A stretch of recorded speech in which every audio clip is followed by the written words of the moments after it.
desses medicamentos citados por eles, que estavam presentes na tabela anterior. E trazendo aqui algumas das possíveis causas desse desabastecimento citados por esses farmacêuticos. As mais citadas foram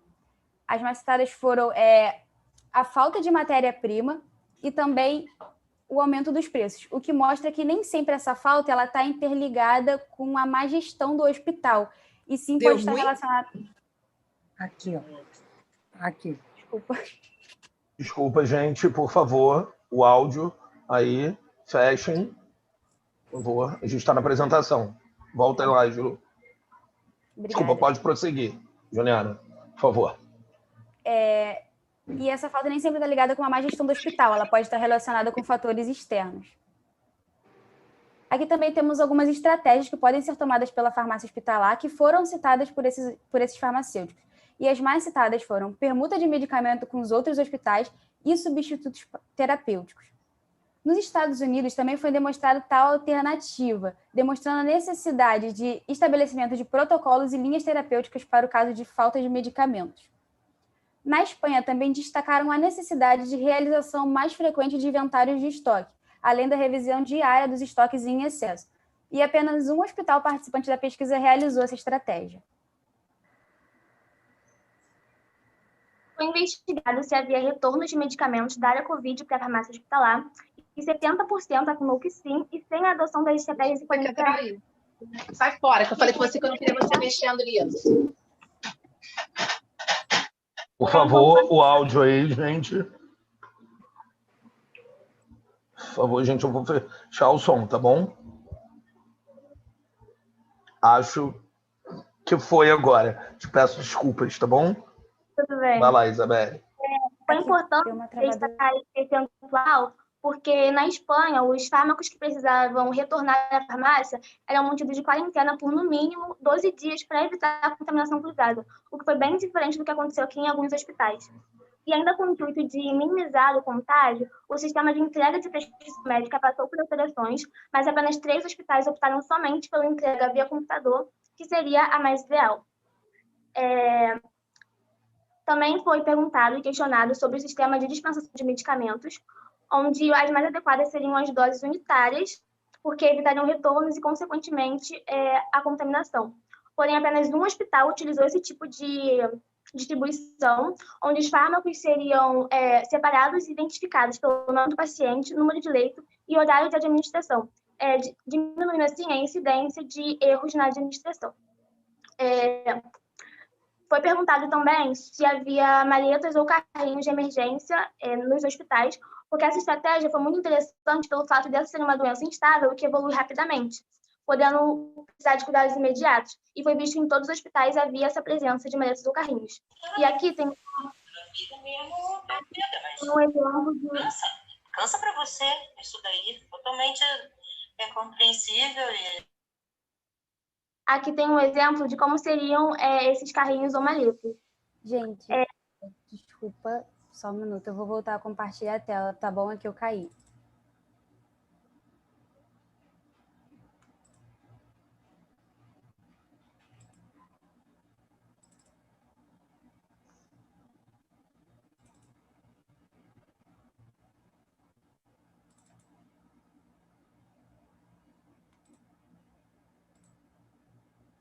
Quando vocês estiverem vendo, pode me falar, que eu vou estar passando aqui.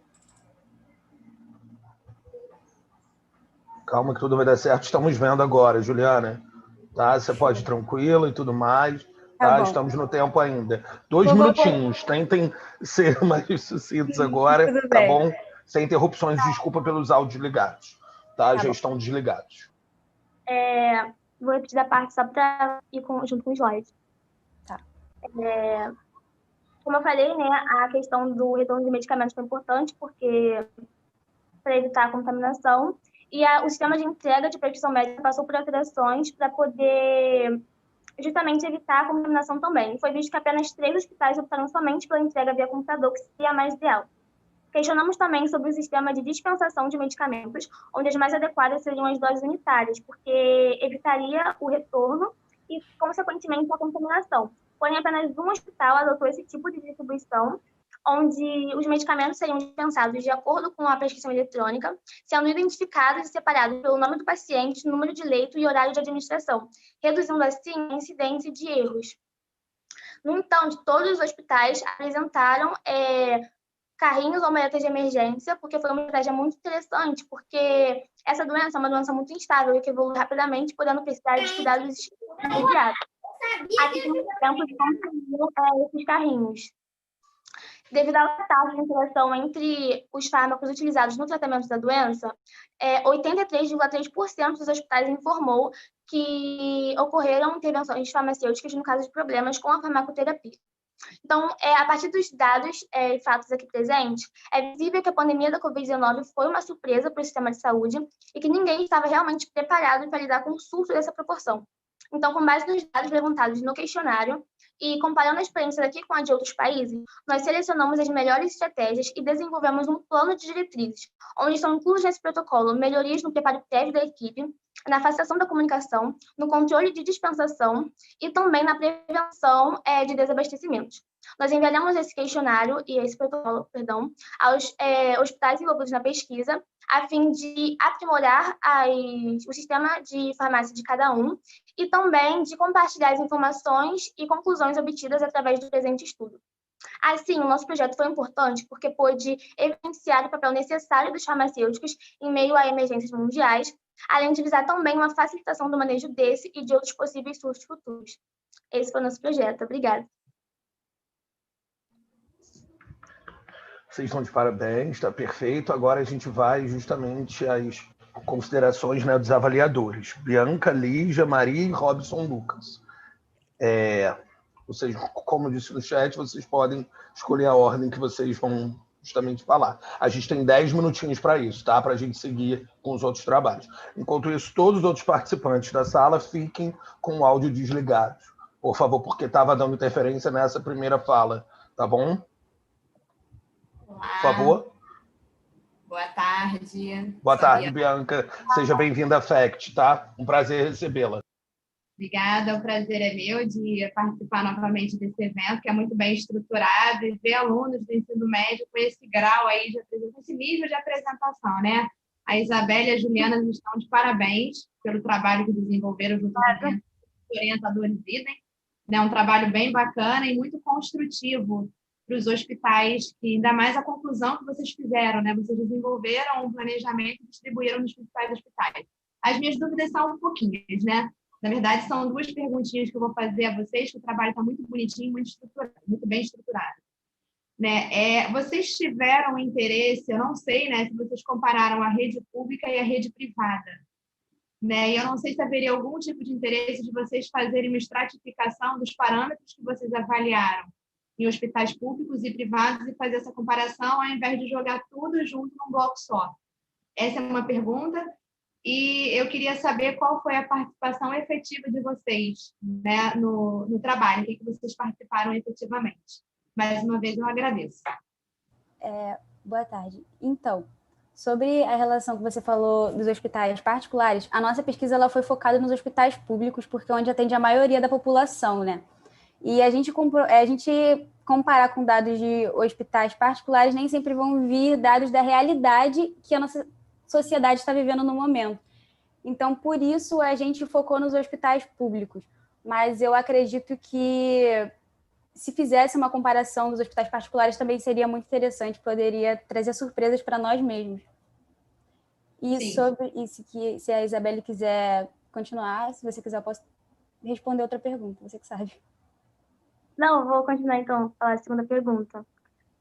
Sobre a participação, nós, como eu falei, a gente pegou os artigos dos outros países e fomos comparando com as realidades daqui, que foram os dados que foi levantado no questionário, né? E aí, a gente foi, em diversas reuniões, nós fomos discutindo quais as informações seriam interessantes nós levantarmos, justamente para fazer as perguntas do questionário. E, a partir daí, nós fomos estudando como que estava acontecendo aqui, sabe? Como que foi o preparo, como que estava sendo, de fato, assim, não só os protocolos, mas como estava sendo realizado na prática as atividades da farmácia hospitalar.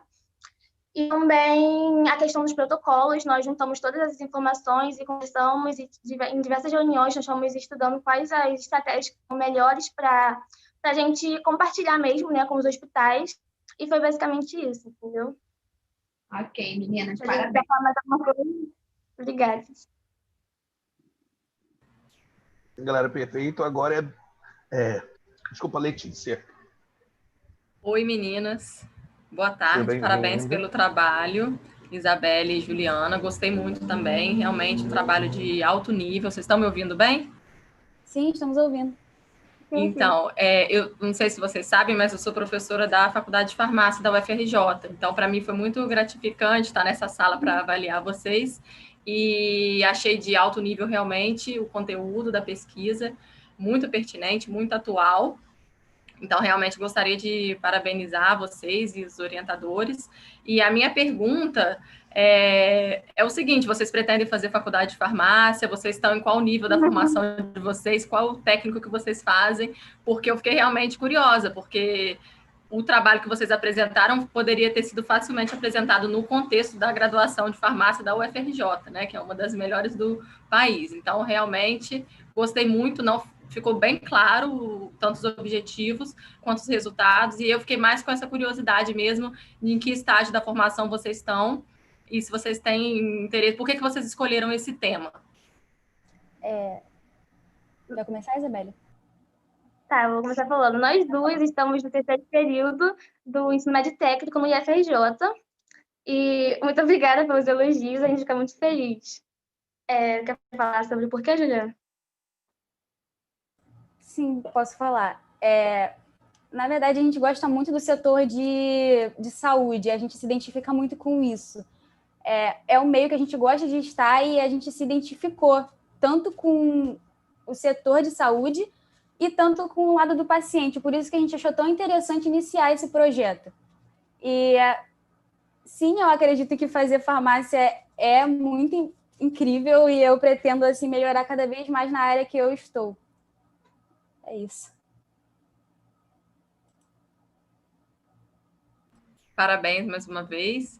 E espero encontrar vocês como alunos lá na UFRJ do curso de farmácia ou de algum outro curso da área da saúde, tá? Muito sucesso. Parabéns. Obrigada. Show perfeito. Robson, agora, ou Lígia, os próximos avaliadores, por favor.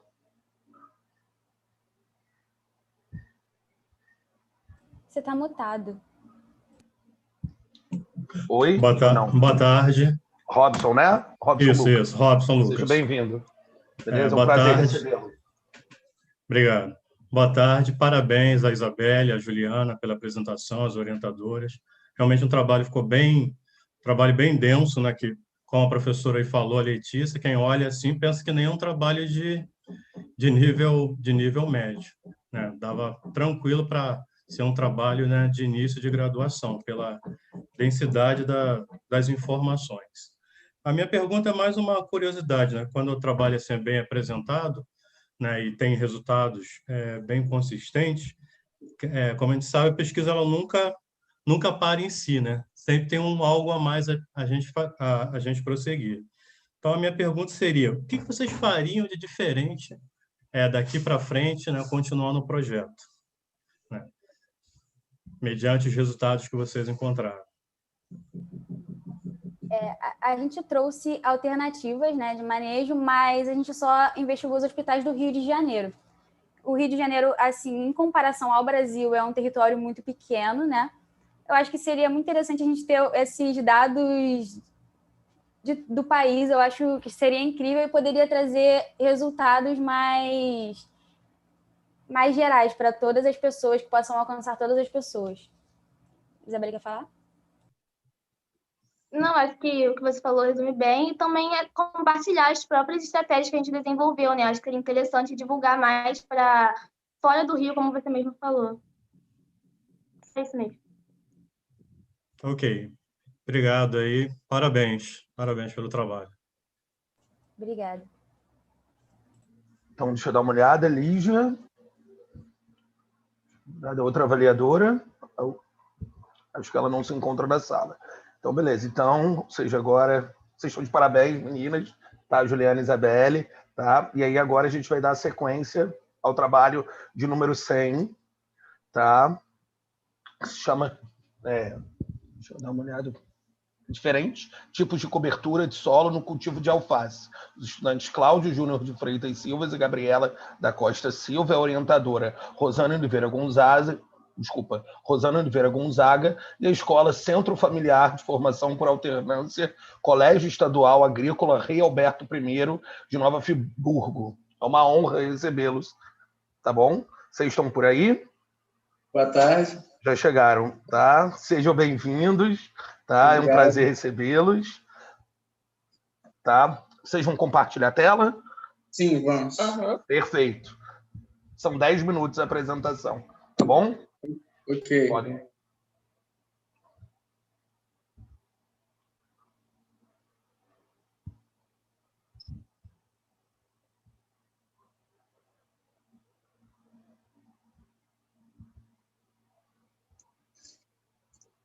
Vocês estão conseguindo ver aí direitinho? Estamos conseguindo ver perfeitamente. Ok. Isso aí. Vocês podem Boa iniciar. tarde. Tá? Boa tarde, eu me chamo Gabriela da Costa Silva, sou aluno do Colégio Rei Alberto I.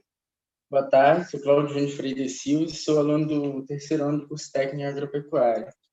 Eu sou do curso de administração. As orientadoras que acompanharam o nosso projeto profissional foram Rosana Gonzaga e Márcia Moura. Então, a gente, como você já disse, são do Colégio CFC Rei Alberto I, em Nova Friburgo. E o nosso tema do nosso projeto é diferentes tipos de cobertura no solo no cultivo da alface. Eu gostaria aqui a nossa epígrafe. O sucesso é a soma de pequenos esforços repetidos dias após dias. Robert Collier. Então, o nosso projeto foi realizado em um sítio familiar de nome Sítio Santana, que é onde a gente mora, e é um trabalho de experimentação. O nosso projeto ele tem como objetivo avaliar a umidade das diferentes coberturas, testar o comportamento, no caso, a eficácia dos tipos de cobertura, diminuir o número de capinas, que são as plantas espontâneas, e aplicar o conhecimento técnico dos cursos na produção. Então, o nosso projeto ele se justifica pelo motivo das famílias já cultivarem alface há mais de 18 anos, de forma convencional, porém a utilização do mulching, que é o prástico, ele foi recente, havendo assim o interesse na verificação da sua viabilidade no plantio da cultura.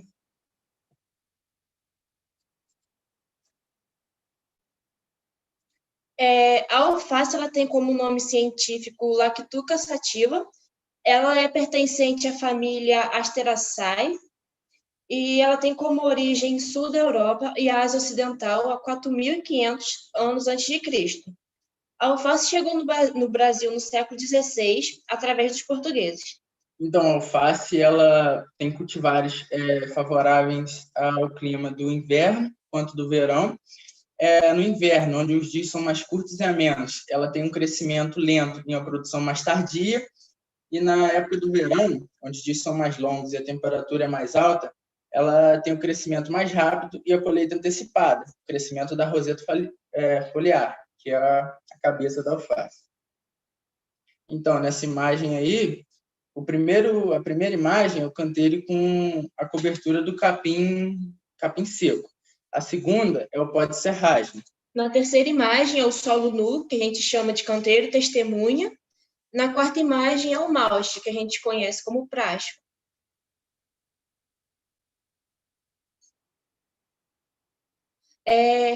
Foi escolhido na propriedade uma área de 57 metros quadrados. Os canteiros eles foram divididos em formas regulares para os testes das coberturas. Então, a aplicação da cobertura foi feito um sorteio para que cada cobertura caísse em um canteiro aleatório e não houvesse influência sobre a escolha. Foram feitos também testes de umidade para todas as coberturas. E no período da colheita, a gente fez a pesagem de 3 pés de cada canteiro, fizemos uma média para saber qual cobertura foi a melhor. Então, a cobertura de solo, ela tem a finalidade de cobrir o solo, protegendo de gotas e de chuva e da erosão. Nela pode-se aplicar material orgânico ou inorgânico. No nosso projeto, a o material inorgânico é o mulching, que é a imagem 2. Já a cobertura morta são materiais colocados sobre a superfície do solo para manter a umidade. Como vocês podem ver aí, a cobertura morta é o capim seco e a pó de serragem. Imagem 1 e 3. Então, para a gente fazer o plantio da cultura da alface, a gente fez uma análise solo. Nela constou o pH 6,3, onde não havia necessidade de fazer calagem. Porém, os níveis de fósforo e potássio foram bem altos e a recomendação da análise foi para não fazer adubação desses 2 nutrientes. Então, a gente escolheu uma cultivar adaptada à época que a gente ia fazer o plantio, que na época, no caso do verão, e a gente fez o semeio nos primeiros dias de fevereiro. 12 dias após a metragem da área, a gente realizou uma adubação orgânica do canteiro do pracho, que é o mulching, e executamos o plantio dos outros canteiros. Então, o afofamento e a adubação orgânica dos outros canteiros foram feitas 7 dias após o plantio. E 15 dias após o plantio, no caso, 7 dias após a aplicação do esterco, a gente fez a aplicação do capim e da serragem. E a gente fez uma adubação química. E essa adubação química foi feita com adubo em base de NPK, no caso 15-2-10. Mesmo a análise solo recomendando não adubar com PIK, a gente fez essa adubação porque a família já utilizava esse adubo. Só que vale frisar que o nutriente com mais quantidade na formulação é o nitrogênio, que favorece o crescimento vegetativo. 4 dias após a colocação das coberturas, a gente realizou uma adubação química com a formulação 15-2-10, como o Cláudio havia falado, e uma leve capina nos canteiros do mulch, nos buracos onde a gente realiza a adubação. Então, o teste da frigideira. A gente realizou o teste da frigideira 3 vezes durante o cultivo, sendo realizado a cada 15 dias. O teste da frigideira ele é uma prática realizada para o controle da umidade do solo. Ela se resume na coleta de 100 gramas de solo úmido. A gente aplicou 10 ml de álcool e levamos ao fogo para a secagem. Com o solo seco, a gente realizou uma nova pesagem e a redução dos valores nos mostrou o volume de água. Então, essa daí foi a fórmula que a gente utilizou para a gente saber a porcentagem de água que havia no solo, que é considerada por umidade igual a massa úmida menos massa seca, dividido por massa seca vezes 100. Aí a gente descobriu a porcentagem de umidade no solo. Então, esse daí é o primeiro gráfico do primeiro teste de umidade. Aqui a gente pode ver que o mulching foi, nesse primeiro teste, foi o que mais teve umidade e foi 49% da umidade do solo. E a serragem ficou em segundo lugar com 43%. No segundo teste, o canteiro do capim teve 26% de umidade, seguido da serragem com 23%. Já no terceiro teste, o canteiro da serragem teve 31% de umidade, seguindo do capim com 21%. Então, durante o cultivo da alface, a gente encontrou um problema, que foi a doença septoriose, que ela é causada por um fungo chamado Septoria lactucae, e, segundo algumas pesquisas, a gente descobriu que ela é causada por chuvas ou por sistema de irrigação por aspersão. E a gente fez o controle dessa doença com uma pulverização com fungicida. Para terminar a parte prática, a gente realizou a pesagem dos pés de alface, que foram escolhidos aleatoriamente quando os pés estavam menor. O canteiro do mulch ele deu 9 caixas, o capim ele deu 4 caixas, o pó de serragem 8, o solo deu 6. Totalizou no final 27 caixas. Então, após a colheita, a gente fez, como lá no início a gente disse,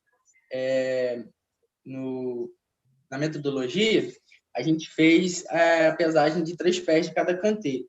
E após fazer a média, a gente viu que o Malchin foi o melhor, que teve a melhor massa, que foi de 501 gramas, seguido pela serragem, com 439 gramas, e em terceiro lugar ficou o capim, com 422 gramas. O custo da produção. Aqui está um breve resumo dos custos da nossa produção, os custos diretos e indiretos do nosso projeto. O custo indireto da nossa produção foi de R$ 133,82. O custo indireto de R$ 8,71. O total do custo diretos e indiretos foi de R$ 142,53. Já o lucro bruto foi de R$ 162,00, menos o custo total, que foi R$ 142,53. A gente teve um lucro de R$ 16,09. Então, resultados de discussões. Segundo algumas pesquisas, a doença septoriose pode ter ocorrido pelas chuvas, e após a colheita, a gente pôde observar que não houve perda significativa pela doença. Então, as capinas foram um dos tratos culturais maior destaque na produção. A gente realizou uma vez em todo o experimento, pois as espontâneas foram pequenas, elas foram maiores no canteiro do testemunha e nos buracos onde a gente faz adubação no canteiro do Malchin. Então, nos testes de frigideira, a umidade de cada canteiro foi bem relativa. Cada teste deu um resultado diferente, mas isso pode ter ocorrido por causa das ocorrências de chuva na época que a gente fez a colheita. Na pesagem dos pés, o Malchin deu o resultado como mais encorpado, ou seja, o mais pesado. Sobre conhecimento técnico, a gente adquiriu foi de grande importância.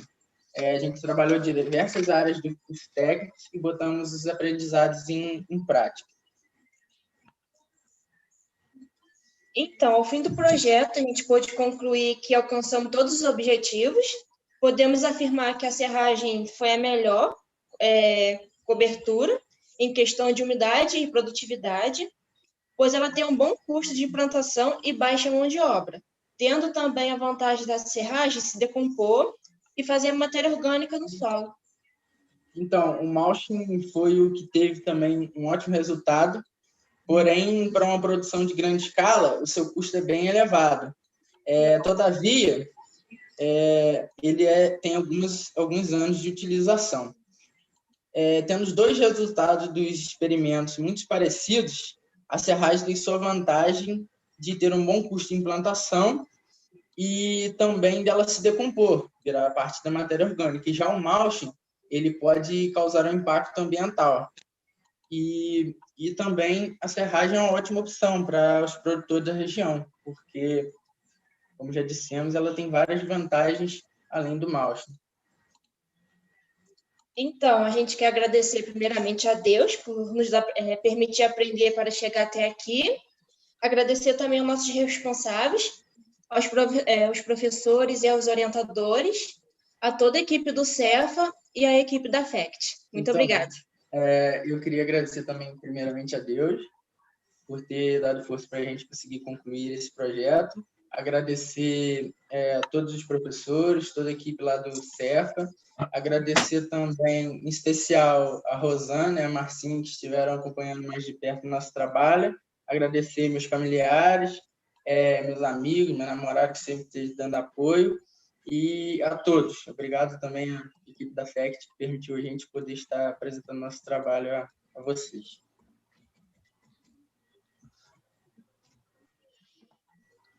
Então,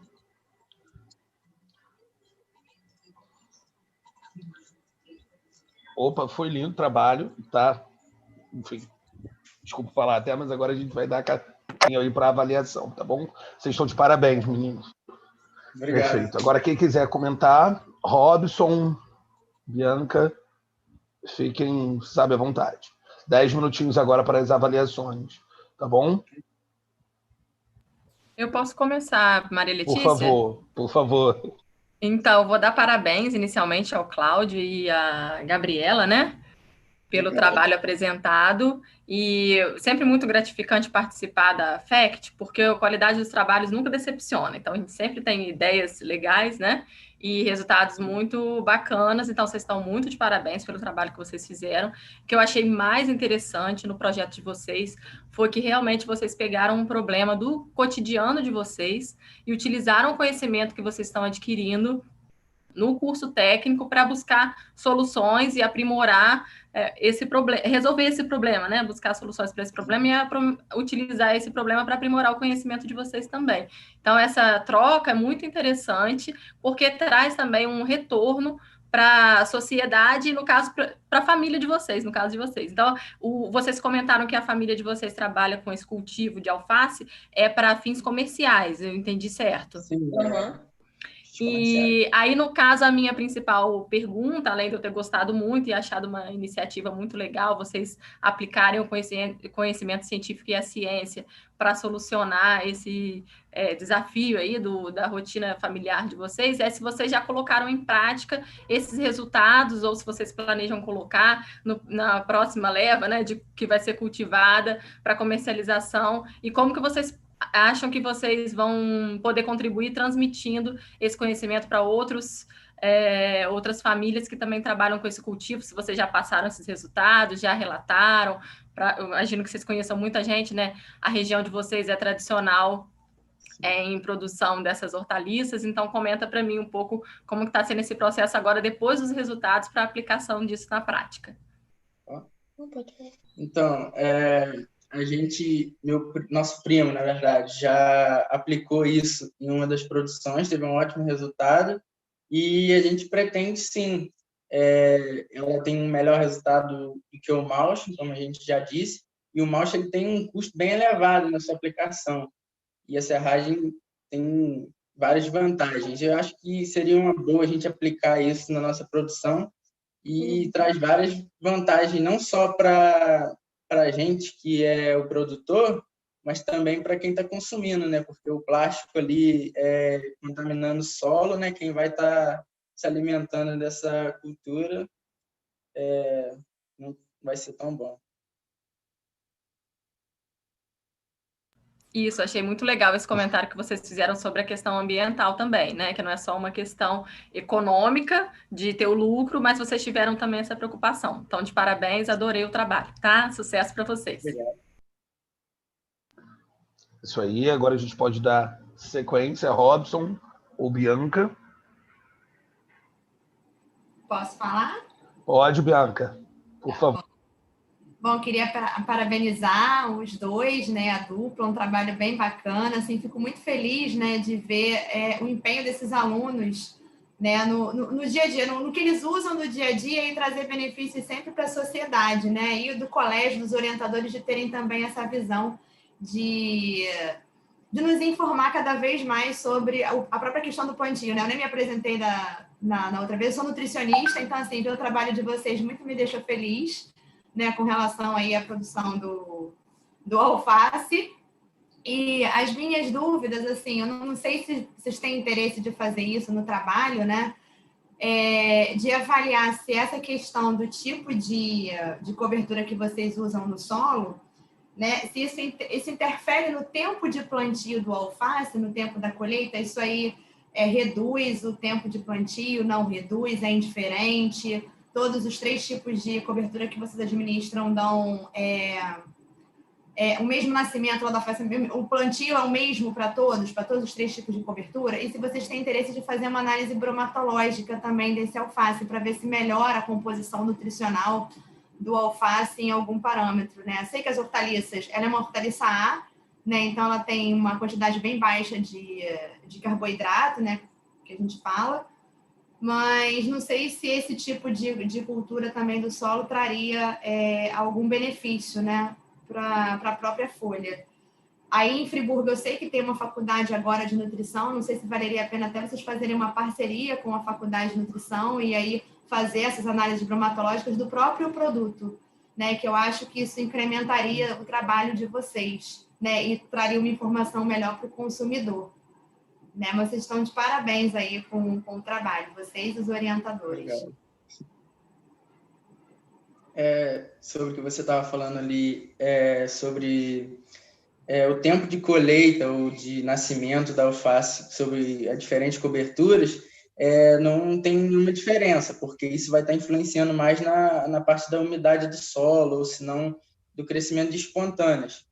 E então, assim, uma alface plantada em determinada cobertura vai ter o mesmo crescimento, o mesmo desenvolvimento de outra. Tem a vantagem, como já dissemos, da serragem se decompor, talvez ela ajude mais a alface a ter assim, um desenvolvimento e talvez até melhore alguns nutrientes nela, né? Eu faço muito trabalho em parceria com a UF, daí de Nova Friburgo, né? Infelizmente, não tenho curso de nutrição lá, mas a professora de lá faz trabalhos na faculdade de nutrição, aí, que é uma faculdade privada. Então, não sei se valeria a pena do colégio fazer uma parceria e vocês levarem essa ideia, né, de avaliar qualitativamente aí a hortaliça, que eu acho que incrementaria o trabalho de vocês também, não só em relação à questão da umidade do solo, que é a produção em si, mas também na parte da gente que está comprando de ter um produto de melhor qualidade. Né? Parabéns, meninos. Obrigado. Então, Robson, a gente dá sequência. Boa tarde. Parabéns ao Cláudio e à Gabriela, né, pelo trabalho. Obrigado. É sempre importante a gente atuar, né, nessas avaliações em que nós vemos o empenho, né, dos alunos, né, principalmente nesse momento, né, que a gente está vivendo. A gente que atua em ciência, a gente sabe o valor que a ciência tem. Né? E é gratificante para mim também estar avaliando o trabalho de vocês, né, que eu sou geógrafo, né, e a gente atua um pouquinho nessa área ambiental. Né? E a minha pergunta para vocês seria a seguinte, né? A gente sabe que a agricultura familiar é algo importante e é o que acontece nessa região, né, principalmente onde vocês estão trabalhando. Do ponto de vista da viabilidade em si, dessa proposta de avaliação do material, né, para a cobertura do solo, o que vocês pensam que realmente seja assim, mais viável para ser utilizado na região aí que vocês atuaram? Né? Vocês fizeram proposta, né, de metodológica de 3 tipos, e a serragem pareceu assim, a mais viável economicamente. Né? Então, a gente sempre tem que trabalhar, querendo ou não, com essa relação custo-benefício, seja o benefício nutricional, como a professora aí salientou.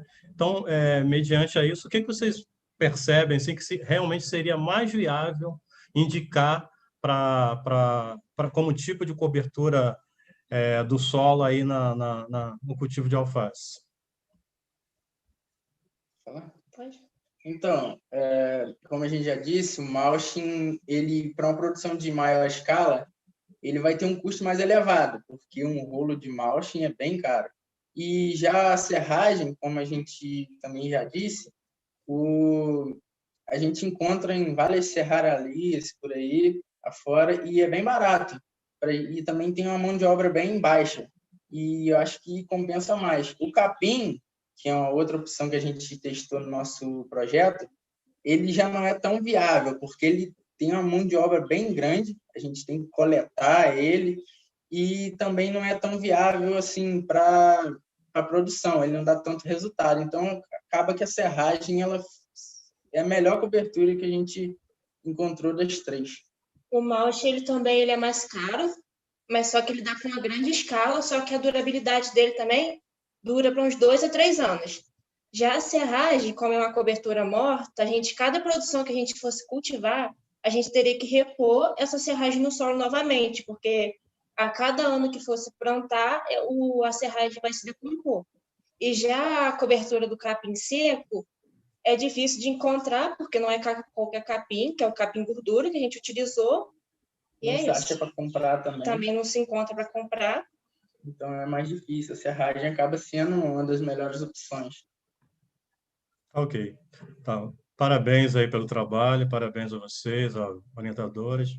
Tá? Parabéns. Obrigada. Então, gente, uma honra estar com vocês aqui também. Vocês estão de parabéns, um trabalho maravilhoso. Vocês sabem muito disso, é uma honra estar aqui. Fact nunca decepciona realmente. Tá bom? E agora a gente vai dar a sequência para o próximo trabalho, tá? Que é o trabalho de número 018, impactos ambientais provocados por fatores econômicos, sociais e financeiros. Estudante Rafael Gaspar Coutinho, Bruna Vitória Gomes Paiva, João Vitor Magalhães, orientadora Sandra Maria Gomes de Azevedo e o orientador Paulo César da Cruz de Azevedo. Escola Colégio Estadual Deodato Linhares, em Miracema. Vocês estão por aí? Rafael Gaspar, Bruna Vitória, João Vitor? Estamos.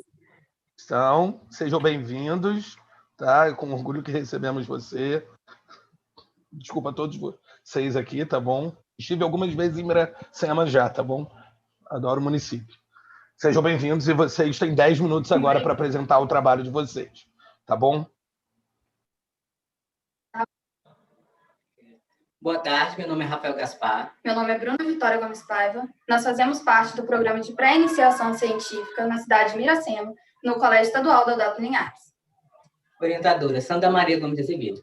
O tema do projeto tem como os impactos ambientais provocados por fatores econômicos, sociais e financeiros no ambiente e suas repercussões. Na introdução, eu começo falando que os impactos ambientais provocam transformações no ambiente gerada por ações humanas. Esses impactos podem ter origem positiva e negativa, sendo que a negativa possui uma ruptura no equilíbrio ecológico que pode gerar sérios problemas para o meio ambiente. Os desastres naturais podem ser provocados por diversos fenômenos, tais como inundações, estiagem, erosões, tempestades e dentre outros. E além da intensidade dos fenômenos naturais, o acelerado processo de urbanização verificado nas últimas décadas levou ao crescimento desordenado das cidades, que muitas vezes eram impróprias para a ocupação, aumentando perigos e os riscos expostos a desastres naturais. O objetivo principal desse projeto é alertar a população sobre os incidentes dessa ordem, a ser tomadas providências de prevenção, no sentido de muitas vezes diminuir esses desastres. Há com um grande número de habitantes em costas de morros, beiras de rios, assim como os moradores da área de risco. Objetivo específico: esclarecer a população em relação ao meio ambiente, estudar alguns impactos ambientais, descrever os impactos ambientais nocivos da região, identificar alguns impactos ambientais.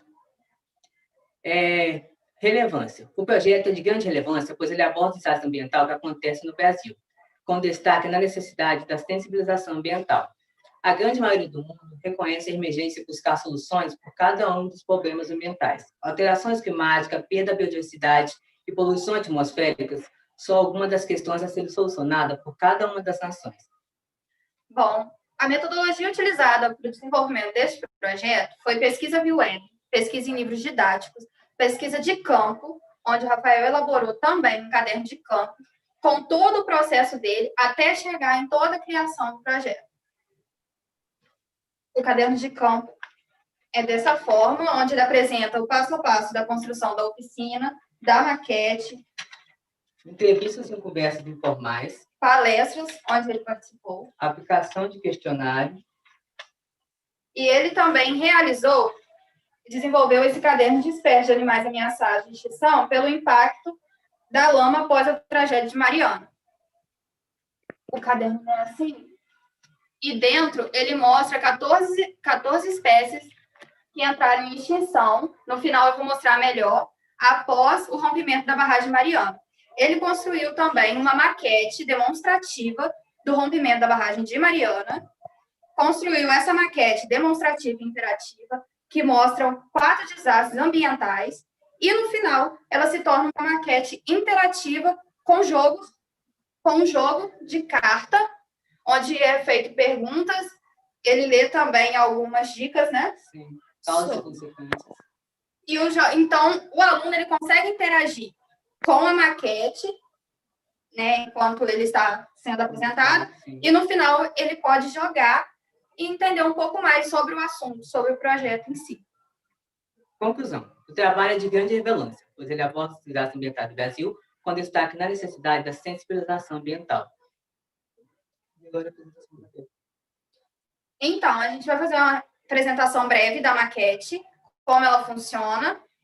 Eu vou mostrar de perto e vou falar os 4 desastres ambientais.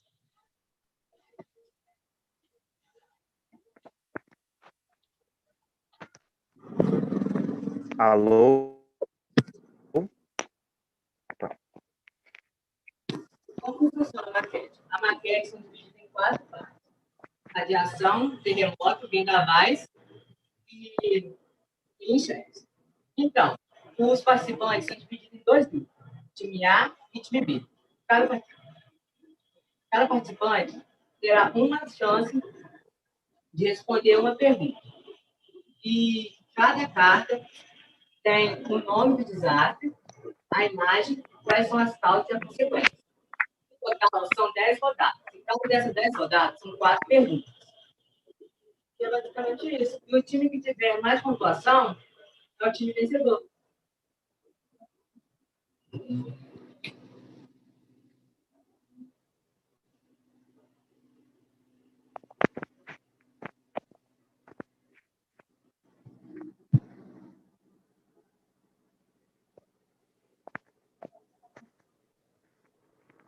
Então, irmãos, eu tenho meu caderno de campo, que foi minha trajetória dentro da pesquisa. Foi dentro da pesquisa. A imagem de 1 a 4, que foi a construção da maquete da barragem Mariana, que aconteceu 5 de novembro de 2015, no subdistrito de Bento Rodrigues, a 35 quilômetros do município de Mariana. A figura 5 e 6, que foi a aplicação de questionário pela bióloga Renata Porto e a engenheira ambiental Débora Magalhães. A figura 7 e 8, que foi entrevista de conversas informais. A imagem 9, que foi elaborado um questionário. A imagem 10 e 11, que foi a palestra sobre a bovirose com o mestre Antônio José da Silva. A figura 11 e 12, que foi a participação da FEMURT no município de Iracema. A figura 14, que foi a pesquisa de campo na Casa da Cultura sobre as últimas enchentes no município de Mariana. A figura 15, que foi a participação do plantio de orquídeas na Praça Dona Melinda. E a figura 16, que foi a roda de conversa sobre o livro em Alves. E lembrando que dia 5 de novembro deste ano fez 5 anos o rompimento da barragem de Mariana.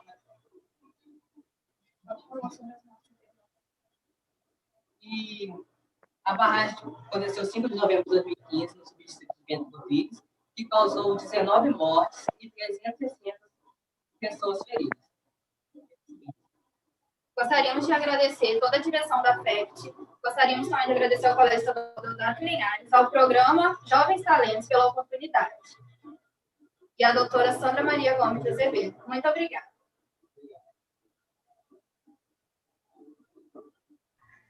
Opa, estou de parabéns, tá? Foi um enorme prazer assisti-los, tudo beleza? E agora, né, tipo, a gente vai justamente as considerações nos nossos avaliadores. Quem gostaria de falar? Robson, Bianca ou Letícia? É de quem falar primeiro. Quem sabe der o primeiro suspiro, fala. É assim. Beleza? Fiquem à vontade. Tá bom, então, posso falar. Porque eu tinha comentado, eu estava dando oportunidade para os outros dois professores. Beleza, Bianca. Vai lá. Meninos, assim, Bruna e eu esqueci o nome do outro menino, do rapaz, né, que apresentou.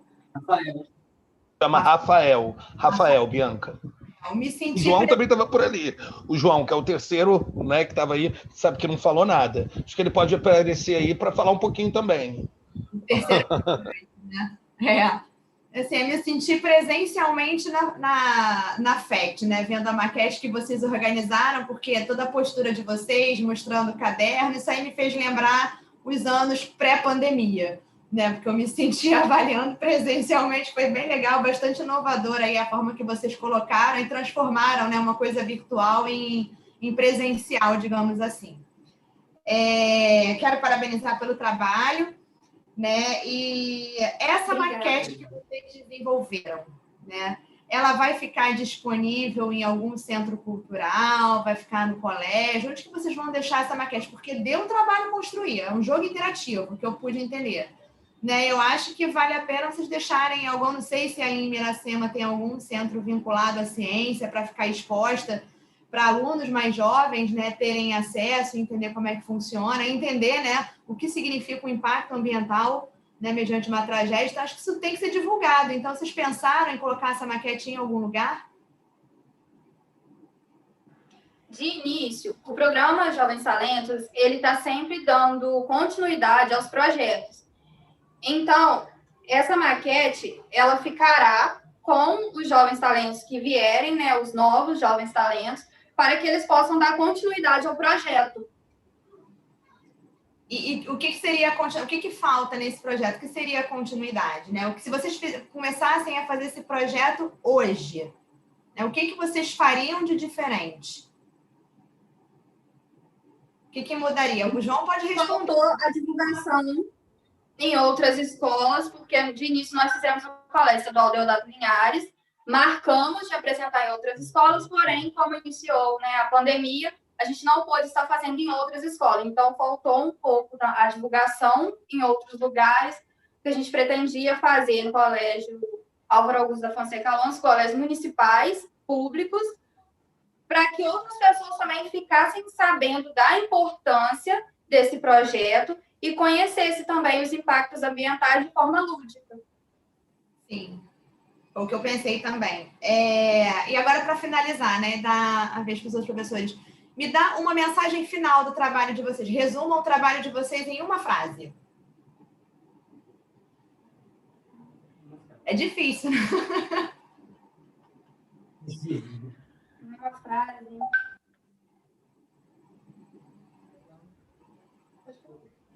Cadê o João? Ajuda ele, João. Chama o João, isso aí. Alô, vocês estão me ouvindo? E agora chegou ele. Vamos lá, João. Bom, resumir o projeto em uma frase, eu acho que eu diria que resumiria mais uma palavra às pessoas sobre os perigos assim dos desastres ambientais. O som dele tá um pouco ruim, né? Enfim, né? Ele saiu um pouquinho. Ah, não tem problema, João. Eu sei que você ia falar. Eu acredito que o que ele quer dizer é que, resumindo, o projeto ele visa sensibilizar a população, não só de Miracema, mas de todos os lugares, sobre a necessidade de se preservar um ambiente, de se cuidar daquele local. Então, eu acredito que seja isso que o João Vitor Pelagio esteja querendo dizer. Isso mesmo, Bruna. Parabéns para vocês, viu, pela criatividade. Eu adorei. Muito bom. Obrigada. Obrigada. Então, gente, vamos dar sequência. Robson ou Letícia? Posso falar?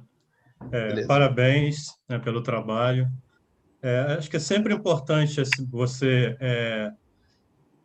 mostrar na prática mesmo, principalmente quando a gente trabalha com essas questões de impactos ambientais, que às vezes fica muito na teoria, a gente que trabalha um pouquinho na área, e isso às vezes é difícil para as pessoas entenderem, né? Então, quando você traz um exemplo prático, como uma maquete, que realmente mostra, né, como que as coisas acontecem, isso facilita muito o entendimento, né? Eu vejo o trabalho de vocês assim como algo importante, até mesmo para a formação de alunos de níveis até anteriores a vocês, né? Porque a gente trabalha com ciência, a gente está pensando, a gente pensa lá na frente, mas pensa lá atrás também.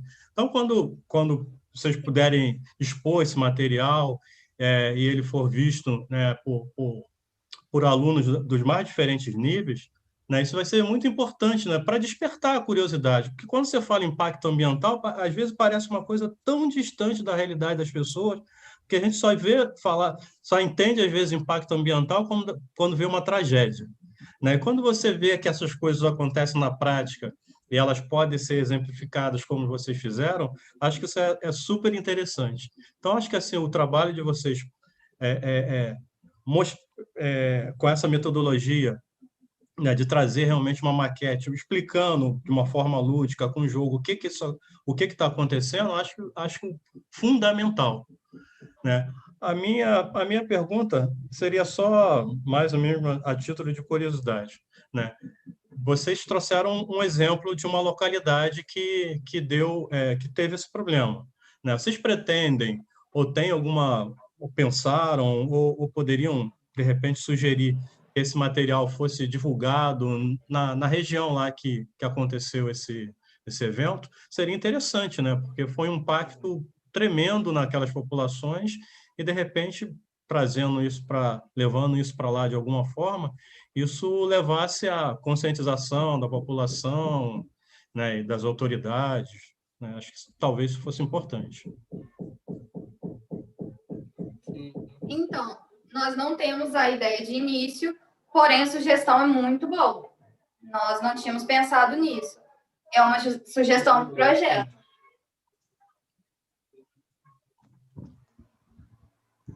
Obrigado, parabéns mais uma vez pelo trabalho, né? Boa sorte aí, seguindo no projeto. Show, perfeito, Letícia. Obrigada. Olá, meninos, Rafael, Bruna e João, parabéns pela apresentação, concordo com a Bianca, que a apresentação de vocês remeteu muito à avaliação presencial, a gente ficou com saudade, né, da FACT no formato original, porque realmente é bem comum esse tipo de abordagem, né, no presencial, e foi legal ver o trabalho de vocês e matar um pouquinho a saudade. Vocês explicaram muito bem, achei super relevante a proposta, parabéns a vocês e aos orientadores. Essa conscientização, né, e a produção desse material e dessa maquete, conforme o Robson falou, permite uma visualização do problema e da relevância disso ser discutido com a sociedade, buscando uma conscientização, né, e isso de uma forma lúdica, com o jogo, facilitando assimilar os conceitos. Então, vocês estão realmente de parabéns por todo esse trabalho que vocês fizeram. Concordo que vocês devem explorar, vocês participantes ou outros estudantes que venham dar continuidade, levando esse material para expor em outras feiras, né? Conforme vocês comentaram, que era o planejamento de vocês, levar em outras escolas, discutir com alunos de diferentes níveis, né? Conforme o Robson apontou também, porque os estudantes são replicadores dessa informação que eles obtêm no ambiente escolar e vão levar para casa, para a sociedade, discutir com seus pais, com seus avós, e assim o trabalho de vocês ganha muita amplitude. Então, vocês estão de parabéns. A minha única pergunta, só mais uma sugestão também para fazer vocês pensarem. Além do ambiente escolar, se vocês fossem escolher um lugar para apresentar esse trabalho, algum tipo de público diferente de alunos, para quem que vocês acham que vocês poderiam levar essas informações, em que tipo de ambiente, com quem que vocês gostariam de conversar para conscientizar sobre esse problema do impacto ambiental e dos cuidados que podem ser tomados para evitar esse impacto? Pode falar. Na Secretaria Civil de Miracema. Fala de novo, Rafael, porque eu não escutei direito. Na Secretaria Municipal Civil de Miracema, na Secretaria Civil de Meio Ambiente. Conhecido como Defesa Civil aqui. Excelente resposta. É muito importante realmente de debater com o governo municipal, né, que vai poder tomar medidas para prevenir esse tipo de acidente, e poderia também outros ambientes que vocês pudessem conversar com a população, né? Seria uma outra sugestão também que vocês podem pensar. Sim. No contexto do município de vocês, em que outros ambientes vocês poderiam levar essa maquete para poder replicar essa informação que vocês tiveram o trabalho de coletar, que é super relevante. Mas eu gostei muito da resposta rápida e pronta do Rafael e muito pertinente. Parabéns mais uma vez aos orientadores e a vocês. Tudo de bom para vocês aí. Obrigada. Perfeito, galera. Os 3 trabalhos estão em altíssimos níveis, né, galera? E essa resposta foi, né, ótima. Estávamos perfeitos, beleza? E agora a gente vai dar sequência para o próximo trabalho, não menos importante, sendo o último, beleza? Valeu, galera. Um abraço. Tá? Agora eu vou dar sequência ao próximo trabalho, que é o kefir. Kefir de leite de ovelha, dos estudantes Luciano Fernandes Albuquerque Santos e Matheus Alexandre Alves Silva, cujo orientador é o Adriano Gomes da Cruz, da Escola Instituto Federal de Educação, Ciência e Tecnologia do Rio de Janeiro. Vocês estão aí? Boa tarde. Luciano Matheus. Tela aqui. Boa tarde. Perfeito. Sejam bem-vindos à FACT, 14ª FACT. Não? Tá aparecendo aí para vocês? Já está aparecendo. 10 minutinhos agora, tá bom? Apresentação. Primeiramente, eu gostaria de agradecer a todos pela oportunidade e às pessoas que estão nos assistindo não só aqui, mas também pela outra plataforma disponibilizada. Eu me chamo Luciano Fernandes e junto com meu amigo Matheus Alves, nosso orientador Adriano Gomes da Cruz, a gente desenvolveu um projeto de kefir adoçado por diferentes tipos de açúcares. E o Matheus vai introduzir um pouco melhor o nosso projeto. Eu vou introduzir o nosso projeto. O kefir. Kefir é um leite fermentado preparado a partir de fermentação do leite de vaca, cabra, camelo, ovelha e búfala, por micro-organismos heteroláticos presentes em grãos de kefir ou em culturas starters comerciais. O consumo de kefir está associado a vários tipos de benefícios à saúde, como melhorar o perfil da microbiota intestinal, combater a fadiga física e melhorar a disfunção metabólica associada à obesidade, entre outros casos. Independentemente dos benefícios que o produto possa trazer à saúde, sua aceitação sensorial é o fator que determina para sua inclusão na dieta diária da população. As emoções positivas evocadas pelos produtos alimentares podem aumentar o prazer do consumo, promover a sua compra e dominar a decisão de recompra e inclusão na dieta regular. Nos últimos anos, tem havido uma maior demanda por produtos em que a sacarose é substituída por açúcares, com maior valor nutricional, e é possível ver esses efeitos benéficos à saúde. Seguindo a necessidade tecnológica de novos alimentos à base de leite de ovelha, o objetivo do nosso estudo foi determinar a aceitação sensorial e explorar as emoções dos consumidores sobre o kefir à base de leite de ovelha, adoçado com diferentes tipos de açúcares. Bom, eu vou falar um pouco agora do material e do método utilizado. A gente utilizou leite de ovelha pasteurizado congelado e foi adicionado de leite em pó desnatado 35 gramas por litro e 100 gramas por litro de açúcar, o que é correspondente a 10% de açúcar. E a adição de pó desnatado, de leite em pó desnatado, foi para obter uma melhor padronização e uma melhor efetividade na fermentação. A mistura foi pasteurizada a 90 graus por 3 minutos e resfriada a 25 graus, em banho-maria com um controle digital de temperatura. Em seguida, a mistura foi adicionada do ativado, que era as bactérias fermentativas, e a mistura foi fermentada por 25 graus por 24 horas. Depois disso, as amostras de kefir foram homogeneizadas e embaladas em frascos de poliestireno, como as garrafas PET. E 6 dessas formulações foram preparadas, como o Matheus falou anteriormente. O K1 com a sacarose, K2 com açúcar demerara, K3 com açúcar mascavo, K4 com a frutose, K5 com açúcar de coco, K6 com mel. Para análise sensorial, foram convidados 100 consumidores regulares de produtos lácteos fermentados, sendo 45% homens e 55% mulheres, de 18 a 64 anos. As amostras possuíam 30 ml e foram codificadas aleatoriamente e de forma monódica. E a aceitação do produto que foram testadas foram aparência, aroma, textura, impressão geral, entre outros. E foi avaliada usando uma escala hedônica de 5 pontos. De 9 pontos. Onde o 0 era o desgostei extremamente e o 9 gostei extremamente. E em seguida, os consumidores foram convidados a expressar seu sentimento usando 12 termos, dos quais os positivos eram satisfeito, ativo, amoroso, calmo, confortável, e 3 negativos, que eram repugnados, preocupados e chateados, usando a escala de 5 pontos, onde 1 era nada e 5 extremamente, como, por exemplo, nada satisfeito ou extremamente satisfeito. Os dados foram submetidos a um teste de ANOVA, que é a análise unidirecional de variâncias, e também um teste Tuck, onde a confiabilidade é de 95%. Já no perfil de emoções, a gente usou 6 linhas de tratamento, que eram 6 linhas da amostra, e 12 de coluna. E a gente fez a tabela de elipse de confiança através da técnica de bootstrapping, com o N igual a 500, que é o valor equivalente a 500 painéis virtuais que foram construídos. E todas essas análises a gente usou um software XLSTA T2020.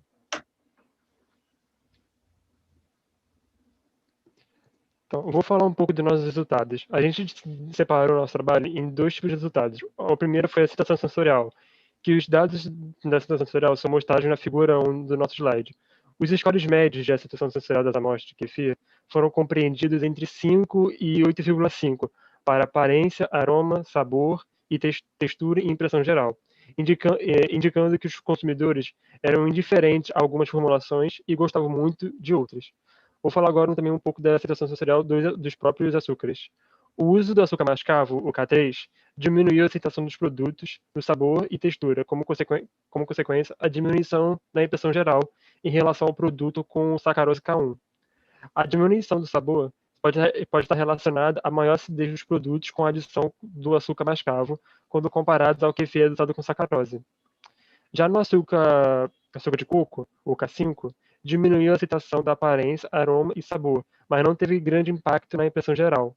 Essa diminuição pode estar relacionada à maior acidez dos produtos adicionados com açúcar de coco, quando comparados ao produto adoçado com sacarose. Já o uso do mel aumentou os scores médios de aparência, aroma e não teve grande impacto na impressão geral. E a adição do mel tornou a cor do kefir mais amarelada e teve melhoria no aroma, contendo um aroma floral, frutado e contribuíram positivamente para a aceitação do kefir. Por fim, o uso do açúcar demerara, K2, e a frutose K4, que resultaram em aceitação sensorial semelhante em relação ao produto adoçado com sacarose K1. Assim, do ponto de vista sensorial, é possível substituir a sacarose por demerara ou frutose. Já na segunda parte dos nossos resultados, eu vou falar sobre o perfil de emoções, que estão presentes na figura 2 do nosso slide, e que mostra que as amostras de kefir evocaram as emoções analisadas de forma diferente em termos de intensidade. Os atributos amoroso, calmo, feliz, nojo, preocupado, chateado, foram observados em níveis entre ausente e leve, valores de 1 e 2, indicando que não estavam associados às amostras de kefir. É importante também mencionar que os valores baixos atribuídos às emoções negativas, como nojo, preocupação e chateação, sugerem que os consumidores não gostaram das amostras de kefir. E já os atributos satisfeitos, ativo, confortável, saudável e revigorante foram compreendidos entre os níveis moderado e muito alto, valores entre 3 e 4, indicando que são atributos importantes. Vou falando também agora do perfil de cada açúcar. O açúcar demerara, K2, e a frutose K4 resultaram em emoções semelhantes em comparação com o produto adoçado com sacarose. O uso do açúcar mascavo, K3, diminui a intensidade dos atributos ativo, amoroso, energético, saudável. Da mesma forma, o açúcar de coco, K5, diminuiu a intensidade de revigorante e desconfortável. E, por fim, o uso do mel no kefir, que é o K6, que diminui a intensidade dos atributos ativo, amoroso, energético, saudável e chateado. Bom, sobre a conclusão do nosso trabalho, ele apresentou relevância para a indústria de laticínios, porque é um produto inovador, produto novo, e a gente também pôde associar onde os scores maiores de aceitação sensorial foram onde também tiveram as maiores médias de emoções evocadas pelos consumidores. E com base nas características sensoriais, como o Matheus disse anteriormente, o uso do açúcar demerara, do açúcar demerara e a frutose podem ser utilizados como substituto da sacarose, já que não apresentaram tanta diferença na avaliação geral do consumidor. E a avaliação de emoção pode ser evocada pelo consumidor, é uma ferramenta de obter informações adicionais que possam ser utilizadas para a otimização de estratégias de mercado da indústria, para ela saber se realmente vale a pena botar um produto no mercado e virar recorrente na dieta do consumidor. Bom, esse foi o nosso projeto. Gostaria de agradecer.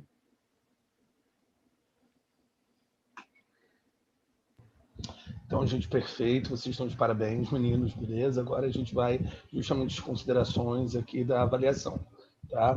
Robson, Bianca, Letícia, né? Escolham aí novamente. Eu vou começar, que eu fui a última na outra sessão.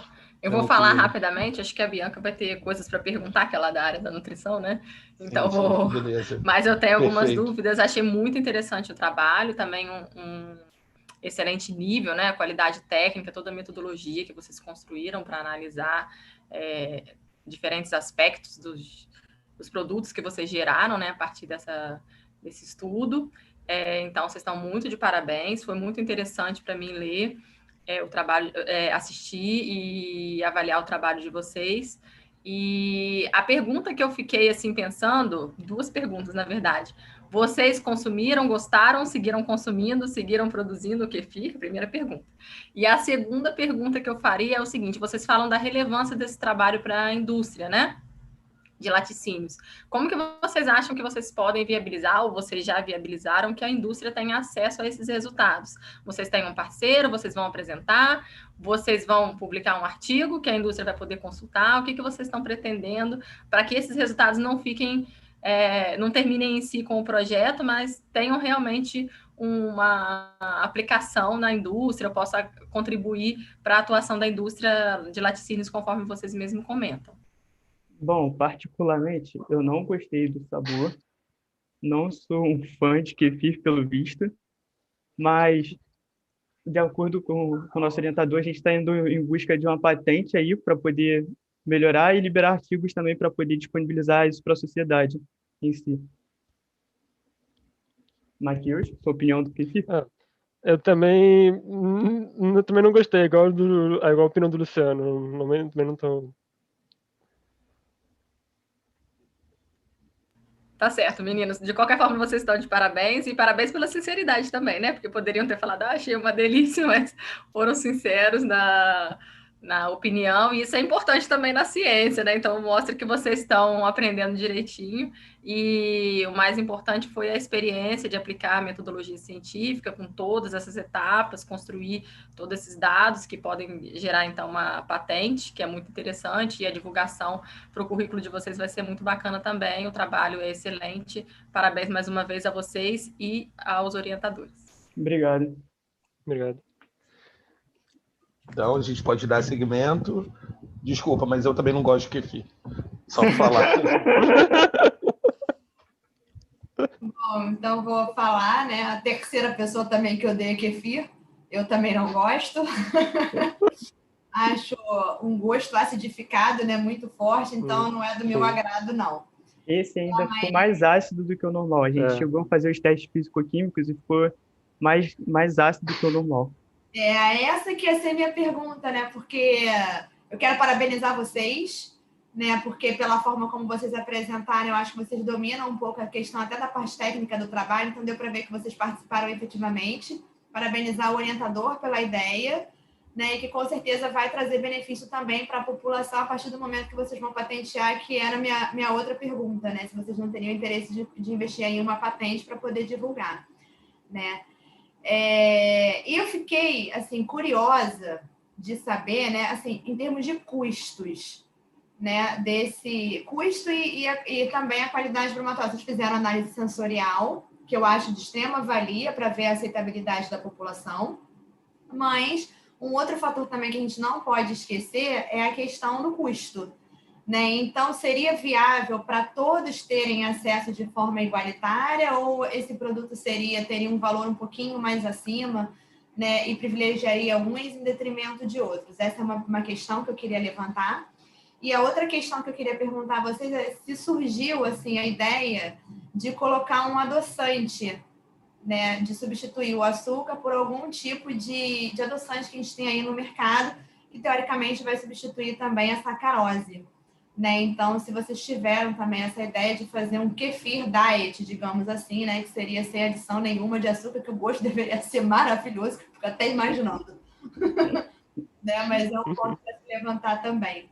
Né? E se esse trabalho, terceira pergunta, né? Se ele tem mais algum desdobramento, né? Se vocês pretendem fazer mais alguma coisa nesse trabalho, porque eu acho que assim como eu falei para o grupo lá de cobertura do solo, acho que uma análise bromatológica do produto também seria bastante relevante. Até se vocês vão patentear, vocês são obrigados a fazer, né, uma análise da composição nutricional e colocar na rotulagem, que é importante para todo mundo ter acesso. Tá? Mas parabéns para vocês todos, vocês e seus orientadores. Obrigado. Então, o custo do kefir para ser fabricado é mais baixo do que o do leite fermentado normal, que é possível fazer até kefir com água. Porém, como a gente usa o leite de ovelha, fica um pouco caro a produção do negócio. Então, provavelmente não seria acessível a todos. E também já no mercado, o kefir já é bem valorizado. A gente não acha em mercados normais, a gente acha, por exemplo, no Zona Sul, e custando muito caro. E a produção dele é baixa em relação aos leites fermentados normais, mas é porque também não tem muita procura pelo kefir. sobre o desdobramento do nosso trabalho. A gente chegou a realizar outras partes do trabalho, mas não efetivamente fomos nós que fizemos. A gente teve ajuda de outros professores. A gente fez atividade anti-câncer, atividade antipertensiva no trabalho, só que aí, como a gente não foi a gente que fez efetivamente, a gente optou por não apresentar. E... esqueci a outra pergunta. Desculpa. Era... Eita, até eu também esqueci da pergunta. Ah, do adoçante. Vocês colocaram adoçante. Ah, não, a gente não pensou em botar adoçante, a gente pensou em botar sabor. Sabor de uva, um kefir com sabor de uva, um kefir com sabor... Só que aí a gente achou que ia sair muito do produto original. E a gente queria fazer essa aceitação sensorial com o produto original, o resultado do fermentado. Então acabou que a gente optou por fazer sem sabor e sem adoçante. Ok. Parabéns, Matheus. Muito bom o trabalho de vocês. Obrigada, Bruno. Perfeito. Robson, por favor. Parabéns aí pelo trabalho aos alunos, aos orientadores. Também não gosto de kefir, para variar. Mas, enfim, parabéns pelo trabalho. A gente vê que realmente tem todo um cuidado, né, com a metodologia utilizada. Acho que isso é muito importante, a proposta de vocês, né, bem interessante. Acho que concordo que realmente leite de ovelha, em termos de custo, vai ter que ser pensado, que acho que não é uma coisa barata, né? Não é uma coisa que todo mundo tem acesso, mas futuramente vão ter que pensar nisso, se realmente vai valer a pena ou não, mas aí é uma outra etapa, né? Um outro momento. A minha questão era a seguinte: quais foram as maiores dificuldades que vocês tiveram na realização do trabalho? E seguinte, o resultado que vocês encontraram, né, foi realmente o que vocês esperavam para a proposta inicial de vocês? Seriam essas duas questões. Bom, as maiores dificuldades que a gente encontrou, creio que na fermentação a gente teve uns probleminhas quanto à estufa para manter a temperatura. Quando a gente chegou lá no outro dia, tinha vazado kefir, coisas do tipo, então fez uma bagunça legal no nosso laboratório. E também posterior para conseguir as 100 pessoas para fazer a análise sensorial, já que nossa escola é pequena e é dividida em turnos. Então, a gente não conseguia achar muitas pessoas para poder realizarem a análise sensorial. Então, a gente demorou um tempinho até conseguir que as 100 que a gente esperava fazer fossem atingidas. E quanto o resultado era o que a gente esperava mesmo, a gente esperava uma aceitação sensorial boa do produto e também que a gente estava tentando desenvolver um produto bom. Então, a gente acabou, pelas análises que a gente fez, desenvolvendo um produto bom para o consumo, mesmo que eu não goste. E foi isso.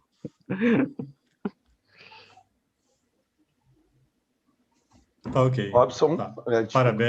Parabéns aí pelo trabalho. Obrigado. Então, gente... Desculpa, gente. Deixa eu só fechar aqui a tela do chat. Então, gente, foi um enorme prazer recebê-los. Todos os trabalhos estavam em níveis super altos, tá? De como é a FACT, tá bom? Espero que...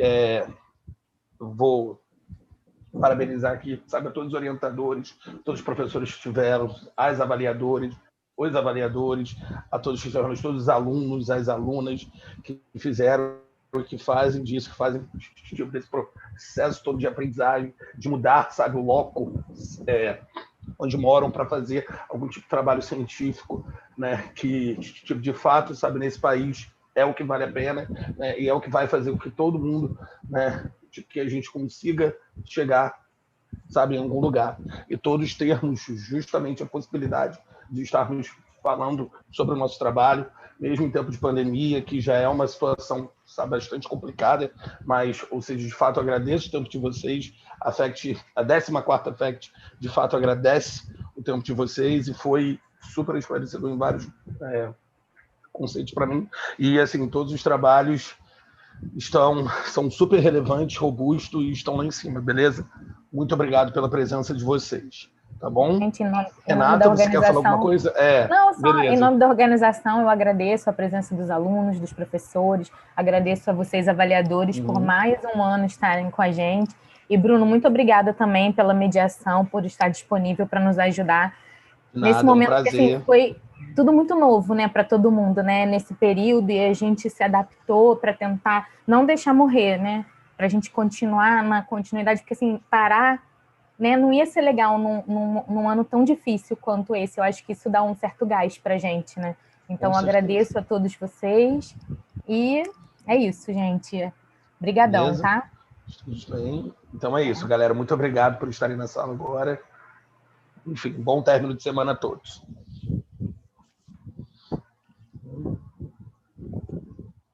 Deixa eu dar uma olhada. Agora a gente vai saindo na realidade e rapidinho. Agora a gente já pode deixa eu mandar aqui para o host, que a gente já pode terminar a gravação.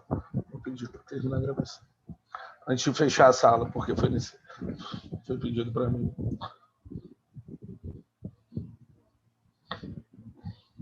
Já está encerrando. Perfeito. Agora todos podemos sair da sala. Um grande abraço a todos.